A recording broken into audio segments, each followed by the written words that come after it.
వికారాబాద్ జిల్లా పూడూరు ఎంపీడీఓపై Parigi MLA T Rammohan Reddy fire అయ్యారు. సమస్యలు అడిగేందుకు వచ్చిన ప్రజలతో కర్కశంగా మాట్లాడుతున్నామంటూ ఆగ్రహం వ్యక్తం చేశారు.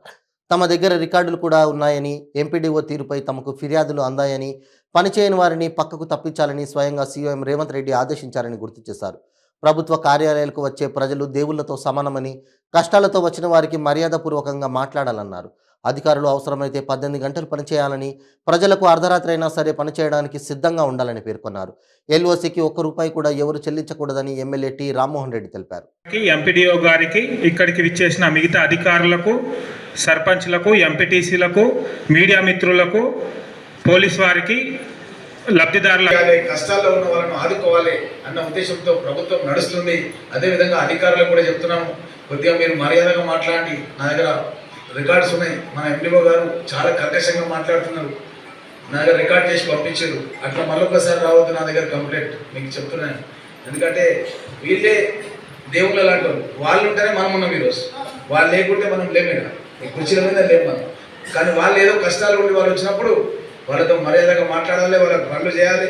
మనతో కొన్ని అవుతాయి, కొన్ని కావు. అయితే అని చెప్పాలి, లేకపోతే పద్ధతి చెప్పాలి. ఇట్లా సిస్టమ్ ఉంటుంది, ఇట్లా ఉంటుంది, చేయాలని చెప్పాలి. వాళ్ళు కూడా సహకరిస్తారు, ఎవరు కూడా మీకు ఇబ్బంది పెట్టరు, మా వాళ్ళంతా కూడా సహకరిస్తారు. కాకపోతే మనం వాళ్ళకు ఒక పాజిటివ్గా, ఎందుకంటే ముఖ్యమంత్రి గారు మాకు స్పష్టంగా చెప్పారు, 18 గంటలు పనిచేసే అధికారులే మాకు కావాలి. మాకు, మా యొక్క కార్యకర్తలకు, మా యొక్క ప్రజలకు 18 గంటలు పనిచేసేటోళ్ళు కావాలి. ఎవరైనా చేయమనుకుంటే మీరు రాసి ఇచ్చేసేయండి, ట్రాన్స్ఫర్ చేసేస్తాం వేరే దగ్గర. అది కూడా మాకు క్లియర్ ఇచ్చేసి ఆదేశాలు. పని చేసే వాళ్ళే ఉండాలి నియోజకవర్గం. పని చేయకపోతే మాకు రాసి ఇచ్చేసేయండి, మీకు వేరే దగ్గర వేసేస్తాం, వేరే జిల్లాలో ఇస్తాం. మరి జిల్లాలో కూడా పెట్టుకోవద్దని చెప్పాడు.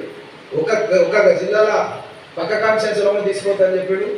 ఈ జిల్లా నుంచి ఇంకో జిల్లాకి వెళ్ళి ఇంకో జిల్లాను తీసుకోవాలి. ఎందుకంటే వీళ్ళు అలవాటైన వాళ్ళు ఉంటారు ఇక్కడ, వాళ్ళు అక్కడ కూడా పక్క నియోజకవర్గంలో పనిచేయరు.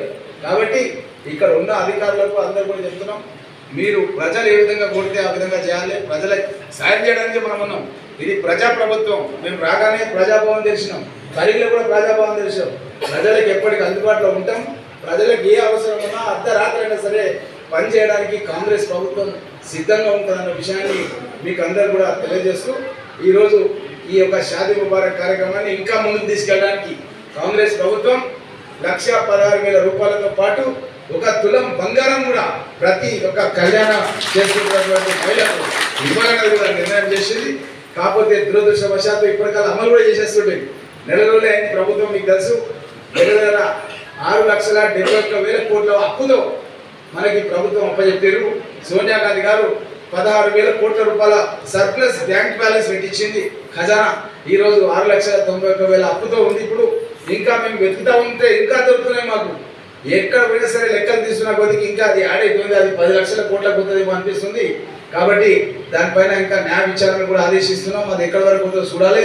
కాబట్టి మనం ఇచ్చిన మాటకు మాత్రం వెనుకపోయేది లేదు. కొద్ది ఆలస్యం కావచ్చు కానీ వెనుకపోయేది లేదు. మనం ఇచ్చిన హామీలన్నీ కూడా నెరవేరుస్తాం. మహిళలకు 50% ఆర్టీసీ బస్సులో ఉచిత, మనం మొబైల్ ఎంతనో ఆడోళ్ళు కూడా అంతే. అట్లాంటి 50% వాళ్ళకు మనం ₹1 లేకుండా వాళ్ళకు ఆర్టీసీ బస్సులో ఉచిత ప్రయాణం కల్పించినాం. దగ్గర 4-5 కోట్ల మంది ప్రయాణం చేశారు. 10 కోట్ల మంది మహిళల టికెట్లు, 0 టికెట్లు కట్ అయిన తర్వాత ఒక పెద్ద మహిళా సదస్సు కూడా మేము మీటింగ్ పెట్టాలని నిర్ణయం చేసినాం అన్న విషయాన్ని కూడా మీకు తెలియజేస్తూ, ఆరోగ్యపరంగా కూడా ₹10 లక్షల వరకు రాజీవ్ గాంధీ ఆరోగ్యశ్రీ పథకం అనేది తీసుకొచ్చినాం. పేదవాళ్ళు ఎవరైనా సరే ఎలాంటి ఇబ్బందులు ఉన్నా సరే నా కార్యాలయాన్ని సంప్రదించండి. నిమ్స్ హాస్పిటల్లో మీకు ఎల్ఓసి ఇప్పించి ₹1 కూడా ఖర్చు పెట్టకుండా ఎలాంటి లక్షల రూపాయల వైద్యం, 2 లక్షలు, 3 లక్షలు, 4 లక్షలు పోయాడు జైన్ అయితే చాలు మీకు సీఎం కార్యాలయం నుంచి ఎల్ఓసి వచ్చేస్తుంది. ₹1 కూడా ఖర్చు పెట్టాల్సిన అవసరం లేదు.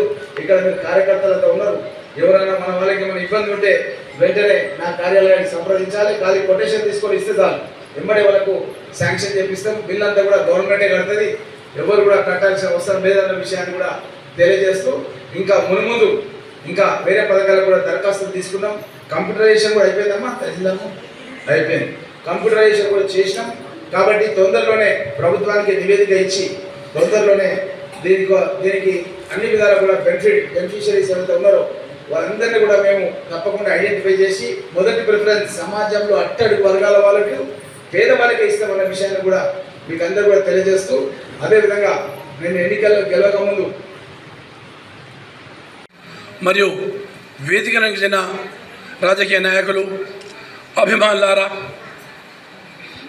ముఖ్యంగా నేను మాట్లాడేది ఇప్పుడు ఏంటంటే, సన్మానం చేసింది సార్ గెలిచినందుకు